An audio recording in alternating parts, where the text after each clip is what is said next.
காளி தேவியே போற்றி போற்றி. ஓம் மகா காளியே போற்றி போற்றி. ஓம் பத்ரகாளி தாயே போற்றி போற்றி. என் அன்பு குழந்தையே, இந்த மங்களகரமான தினத்தில் உனது பிரச்சனைகளை எல்லாம் போக்கி நீ கேட்ட வரங்களை எல்லாம் உன்னிடத்தில் அள்ளி கொடுத்துவிட வேண்டும் என்று நினைத்து உன்னை தேடி வந்திருக்கும் இந்த தாயை அலட்சியம் செய்து விடாதே என் தங்கமே.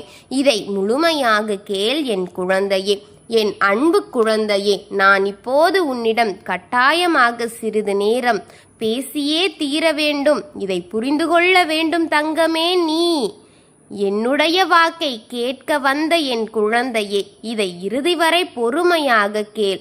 நான் மட்டும் இப்பொழுது உன்னை தேடி வரவில்லை, தனிமையில் பேசவில்லை என்பதை புரிந்துகொள். என்னுடன் உன்னுடைய குலதெய்வமாக இருக்கும் உன் குலதெய்வமும் என்னை ஒட்டி உன்னுடன் தான் வந்திருக்கின்றது தங்கமே, உன்னுடன் பேச வேண்டும் என்று. குழந்தையே, உன்னுடைய சிரமத்திற்கு ஒரு காரணம் இருக்கும். உன் கர்மாவும் என்னுடன் தான் இப்போது இருக்கிறார்கள். நான் உன்னோடு பேசிக்கொண்டிருப்பதை அவர்கள் கேட்டுக்கொண்டிருக்கிறார்கள் என்பதை தெரிந்துகொள். நீ இந்த நேரத்தில் நான் உன்னுடன் சில கேள்விகளை கேட்பேன். அது உண்மைதானா என்று உன் மனதளவில் நீ என்னிடம் உண்மையாக பேச வேண்டும். இந்த பதிலையே கீழே என் பதிவுகளில் உண்மையாக நீ போட வேண்டும். இது கட்டாயமாக இருக்கிறது பிள்ளையே. காரணம் என்ன என்று கேட்காதே என் பிள்ளையே. நான் கூறுவதை மட்டும் பொறுமையாக இறுதி வரை கேள் என் செல்வமே. நீ உன் கஷ்ட காலத்தில் நினைக்கின்றாயல்லவா, அப்போது தெய்வத்திற்கு கண்ணில்லையா என்று. அதனால் இந்த தெய்வங்கள் உன்னோடு இருக்கிறோம் என்று ஒரு சில நேரம் நீ மனதார உணர்ந்தாலும் வேதனையில் அதுபோல் கூறுகிறாய் என்று நாங்கள் உன்னோடு இருந்து கொண்டிருக்கின்றோம். நீங்கள் என்று கூறுகின்றேனே, யார் என்று நினைக்கிறாயா? நானும் உன் குலதெய்வமும் காக்கும் உன் குலதெய்வமும் தான் இப்பிள்ளையே என் தங்கமே. உன்னை எங்கள் பிள்ளையாக ஏற்றுக்கொண்டதால் தான் இதுவரை உன்னை ஏதாவது இருந்தாலும் கடந்து வந்து கொண்டே இருக்கிறோம். என்றும் நம்பிக்கையை கொடுத்து கொண்டே இருக்கின்றோம். உன்னோடு பயணித்து கொண்டிருக்கின்றோம் என் செல்வமே. இன்று இந்த கர்மவினையை என்ன கூறிவிட்டது தெரியுமா? இது நீங்கள் கலந்து கொள்ள கூடாது, இதிலிருந்து நீங்கள் ஒதுங்கிவிட வேண்டும் என்று கூறுகிறது பிள்ளையே. இந்த வார்த்தையை கேட்கும்போது உன் அன்னைக்கு எப்படி இருக்கும் என்று நீயே யோசித்துப் பார். கர்ம வினையை அடியோடு அழித்து உன் வாழ்க்கையை நீ அனுபவித்து கொண்டிருக்கும் வேதனைகளிலிருந்து உன்னை வெளியே அழைத்து வர வேண்டும் என்று போராடி கொண்டிருக்கும் உன் அன்னையை பார்த்து அந்த கர்ம வினை ஒதுங்கிக் கொள்ளுங்கள் என்று கூறினாள். நான் அந்த நிலையில் என்ன செய்திருப்பேன் என்று யோசித்துப் பார். நான் காரணம் கேட்டேன். அதற்கு கர்மவினை சொன்னது, சில விஷயங்களை பற்றி உங்களிடத்தில் நான் பேச வேண்டும்.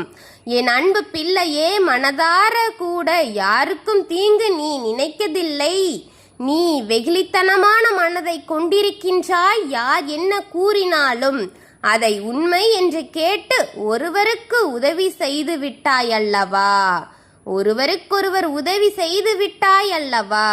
யாரை பற்றியும் அவதூறு யாரிடமும் பேசியிருக்க மாட்டாய். ஒருவரை பற்றி ஒருவரிடத்தில் நீ எப்போதும் பகையை உண்டாக்கிவிட மாட்டாய்.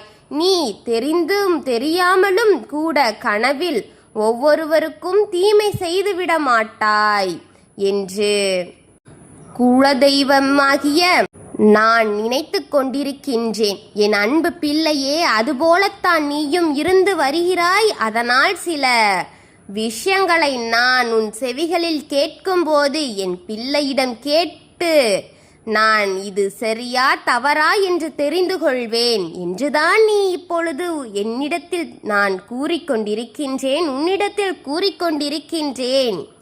உனக்கு பின்னால் உன்னை பற்றி பேசும் அந்த சொந்தங்களை பார்க்கும்போது எனக்கு வெறுப்பாக இருக்கும்.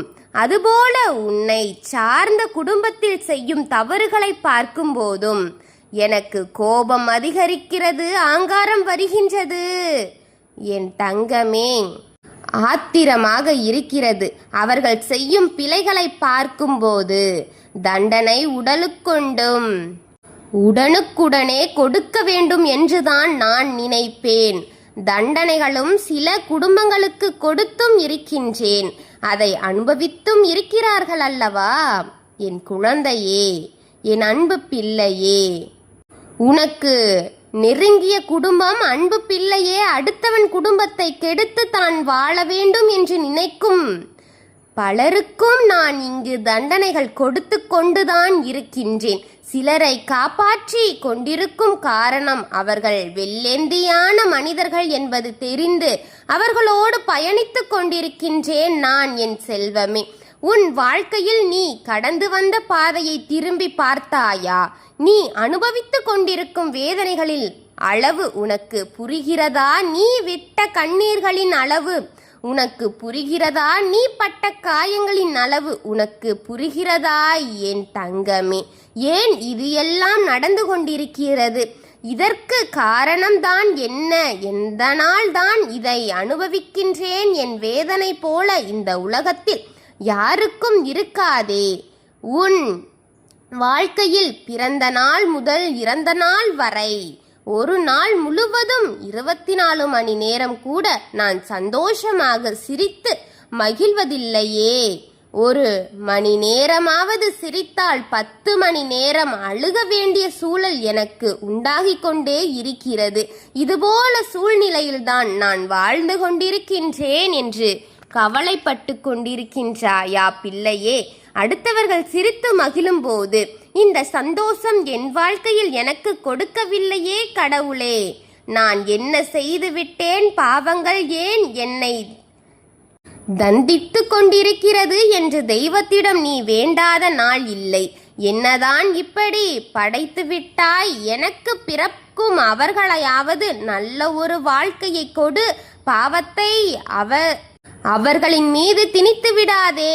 நல்ல வழியை என் பிள்ளைகளுக்காவது காட்டு என்று இப்போது மண்டியிட்டு கொண்டிருக்கின்றாயா? என் குழந்தையே, தெய்வத்திடம் மண்டியிட்டு கொண்டிருக்கின்றாயே. தெய்வத்திடம் தங்கமே, நீ போகும் வழி அனைத்தும் சரிதான். ஆனால் சற்று நீ திரும்பி பார்க்க வேண்டிய அவசியம் இப்போது இருக்கிறது. கர்மவினை சொல்கிறது, என்னிடத்தில் உன் மனதில் கரைபடிந்திருக்கிறது என்று. நீங்கள் சொல்கிறீர்கள் என் பிள்ளையே கரைபடியாத மனம் என்று.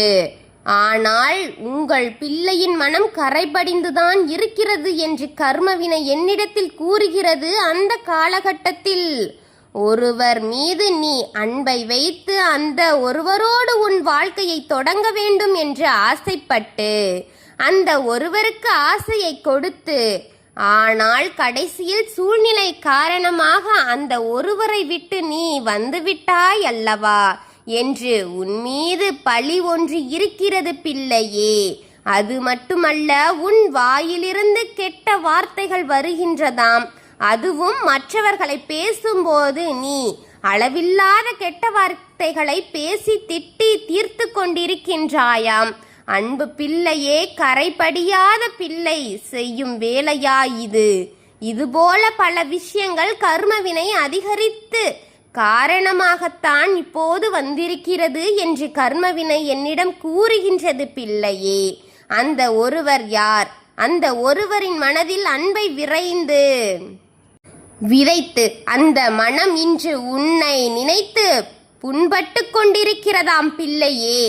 அதுபோல இன்னொரு என்ன தெரியுமா? ஒருவருக்கு நீ சாபம் கொடுத்து விட்டாயாம். மனம் தாழாமல் ஒருவருக்கு மனதார நீ நெஞ்சில் அடித்து சாபம் விட்ட காரணம் அந்த குடும்பம் சீரழிந்து கொண்டிருக்கின்றதாம் பிள்ளையே. கர்மவினை என்னை பார்த்து கேட்கிறது பிள்ளையே. யாருக்கும் எந்த தீங்கும் நினைக்காது என்று சொன்னார்களே, யார் என்ன செய்தாலும் தாங்கிக் கொள்ளும் என்று சொன்னீர்களே. ஆனால் உங்களின் பிள்ளை விட்ட சாபம் இன்னொரு குடும்பத்தை அழித்து கொண்டிருக்கிறது என்று கர்மவினை என்னிடம் கூறுகின்றது பிள்ளையே. என் அன்பு செல்வமே, நீ இது எல்லாம் நடக்கிறதா என்று என்னிடம் சொல்லாதே. வார்த்தைகளாக கர்மவினை காத்திருக்கிறது. நீ வார்த்தையாக போட்ட தவறுகளை கர்மவினை கணக்கில் எடுக்கும் என்பது உண்மை, தெரிந்து கொள். மனதார உண்மையை கூறு. அந்த கர்மவினை கேட்கும் பொய் மட்டும் சொல்லிவிடாதே என் பிள்ளையே. உன் தலையில் மண்ணை வாரி போட்டுக் கொள்ளாதே என் பிள்ளையே. வாயிலிருந்து பொய்கள் வருகிறது என்று நான் ஏன் செவிகளில் கேட்கக்கூடாது? உன் வாயிலிருந்து வரும் பொய்களை நான் செவியில் கேட்கக்கூடாது. உண்மையை சொல். உன் வாழ்க்கையில் நடந்து முடிந்த அத்தனையும் உன் அன்னைக்கு தெரியும். அதனால் இந்த கர்மம் கேட்பதால் இன்று உன்னிடத்தில் கேள்விகள் கேட்டுக்கொண்டிருக்கின்றேன்.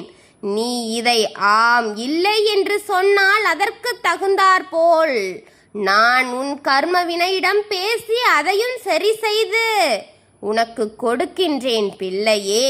நீ சொல்லும் பதிலுக்காக உன் தாய் காத்திருக்கின்றேன் பிள்ளையே. என் பிள்ளையின் வாழ்க்கை எந்த கணக்குக்கு கர்மவினை தொடர்கிறது, எந்த ஜென்மத்திற்கும் தொடர விடக்கூடாது என்று எண்ணத்தோடு இன்று உன்னிடம் பேசிக் கொண்டிருக்கின்றேன் பிள்ளையே. நானும் உன் குலதெய்வமும் காத்து கொண்டிருக்கின்றோம். குலதெய்வம் உன்னை கைவிட மாட்டோம். இருவரும் சேர்ந்து உன்னை காப்போம் என்பதை மறந்துவிடாதே பிள்ளையே. இந்த கர்ம வினை போல் 1000 வந்து நின்று என்னிடம் கணக்கு கேட்கலாம். அத்தனைக்கும் கணக்கு காட்டி என் பிள்ளையை காப்பாற்றி விடுவேன்.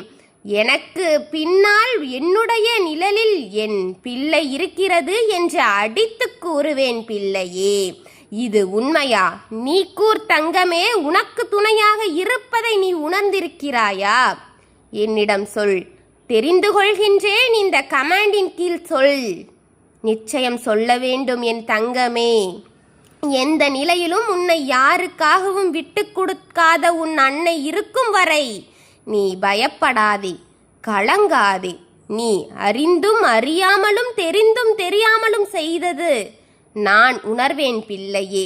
உன் அன்னை மன்னித்து உன்னை காப்பேன். அது உன் தாயின் சத்தியம். இது இந்த தெய்வ வாக்கின் சத்தியம் பிள்ளையே. உன் வாழ்க்கை காப்பாற்றப்படும்.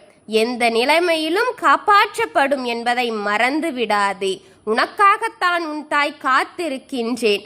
நல்ல மனதோடு இரு என் பிள்ளையே. நல்லதை நினை, நல்லதே நடக்கும் என் பிள்ளையே. உன் அன்னை வாக்கு பழிக்கும் என்பது உனக்கு உணர்ந்திருப்பாய். அதை பலமுறை உணர்த்தியும் இருப்பேன். உன் அன்னை வாக்கு பழிக்கும் பிள்ளையே. உன்னோடு நான் இருக்கின்றேன் தங்கமே. இந்த தாயை மறந்து விடாதே. இந்த தாயின் மனதில் என்றும் நீ இருப்பதை நான் காட்டிக்கொண்டே இருக்கிறேன். ஆனால் உன் மனதில் நான் இருப்பதை நீ ஒரு சில முறை மறந்து விடுகின்றாயே. ஏன் தங்கமே இப்படி இந்த தாயை அலட்சியமாக எண்ணுகிறாய்? நான் கேட்ட கேள்விகளை பதிலாக என் தாயிடம் கொடுத்துவிட்டு போ. அனைத்தையும் உனக்காகத்தான் செய்து கொண்டிருப்பேன் என்பதை நான் ஒவ்வொரு முறையும் உனக்கு நிரூபித்து கொண்டிருக்கின்றேன். ஆனால் நீ மறந்துவிட்டால் நான் என்ன செய்வது? உனக்கு நடத்தி கொடுத்த அனைத்தையும் நீ மறந்துவிட்டால் நான் என்ன செய்வது? ஓம் காளி தேவியே போற்றி போற்றி. ஓம் மகா காளியே போற்றி போற்றி. ஓம் பத்ரகாளி தாயே போற்றி போற்றி. வாழ்க வளமுடன்.